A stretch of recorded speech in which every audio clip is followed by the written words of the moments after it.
ಬೆಂಗಳೂರಿನ ಕಾರ್ಯಕ್ರಮದಲ್ಲಿ ಡಿಕೆಶಿ ಮಾರ್ಮಿಕವಾಗಿ ಮಾತಾಡಿದ್ದಾರೆ. ದೇವರು ಶಾಪ ಕೊಡಲ್ಲ, ವರವನ್ನೂ ಕೊಡಲ್ಲ, ಆದರೆ ದೇವರು ಅವಕಾಶ ಕೊಡ್ತಾನೆ ಅಂತ ಡಿಕೆಶಿ ಹೇಳಿದ್ದಾರೆ.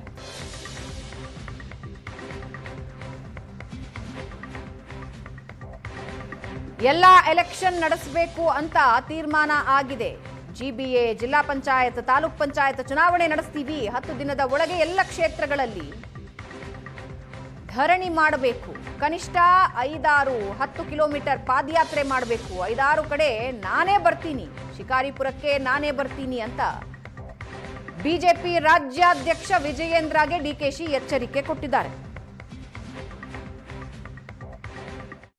ಇದು ಕಾಂಗ್ರೆಸ್ಗೆ ಸಿಕ್ಕಿರುವಂತ ಒಂದು ವರ.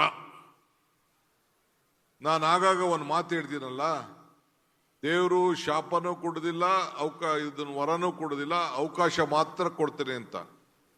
ಇದೊಂದು ವರ ಮತ್ತು ಅವಕಾಶ, ಇವೆರಡನ್ನೂ ಕೂಡ ನಾವು ಯಾವ ರೀತಿ ಬಳಸ್ಕೊಳ್ತೀವಿ ಅದರ ಮೇಲೆ ನಮ್ಮ ಪಕ್ಷ ಒಂದು ದೊಡ್ಡ ಶಕ್ತಿ ಸಿಗ್ತದೆ.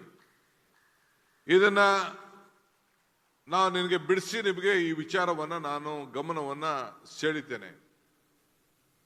ಈಗ ನಾವು ಕಾರಣಾಂತರದಿಂದ ಕೆಲವು ಕೋರ್ಟ್ಗಳನ್ನ ಆದೇಶದಿಂದ ನಮ್ಮ ಸ್ಥಳೀಯ ಸಂಸ್ಥೆಗಳ ಚುನಾವಣೆಗಳನ್ನು ನಡೆಸಲಿಕ್ಕೆ ಆಗಲಿಲ್ಲ.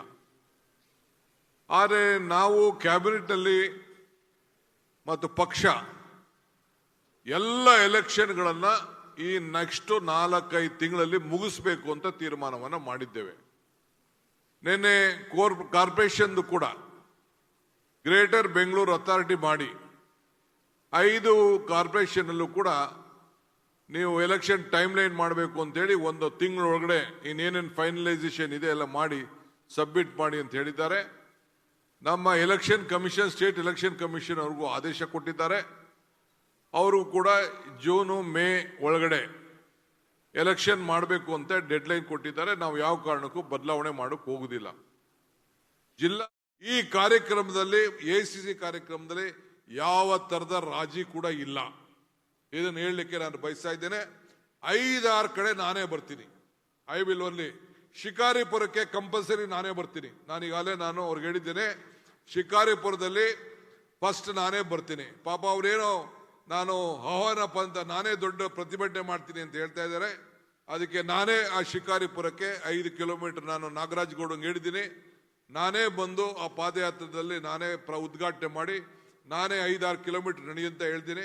ಇನ್ನ 4 ಡಿವಿಷನ್ ಅಲ್ಲಿ ಯಾರು ನೀವು ಆಯ್ಕೆ ಮಾಡಿಕೊಡಿ. ಎಲ್ಲಿ MLA ಇಲ್ಲ ಆ ಕ್ಷೇತ್ರಗಳಲ್ಲಿ ನಾನು 5 ದಿನ ಬಂದು 5 ದಿನ ಪಾದಯಾತ್ರೆಯನ್ನ ನಾನೇ ಪಾರ್ಟಿಸಿಪೇಟ್ ಮಾಡ್ತೀನಿ.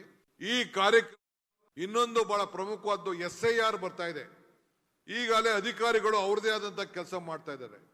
PLAಗಳಲ್ಲಿ ಯಾವುದೇ ದಾಕ್ಷಿಣ್ಯನೂ ಇಲ್ಲ. ನಮ್ಮ ಭವಿಷ್ಯ ತೀರ್ಮಾನ ಆಗೋದು SIR ಅಲ್ಲಿ.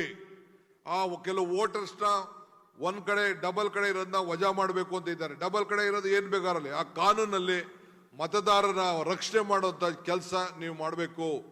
PLAಗಳು ಹುಷಾರಾಗಿರ್ಬೇಕು. BLA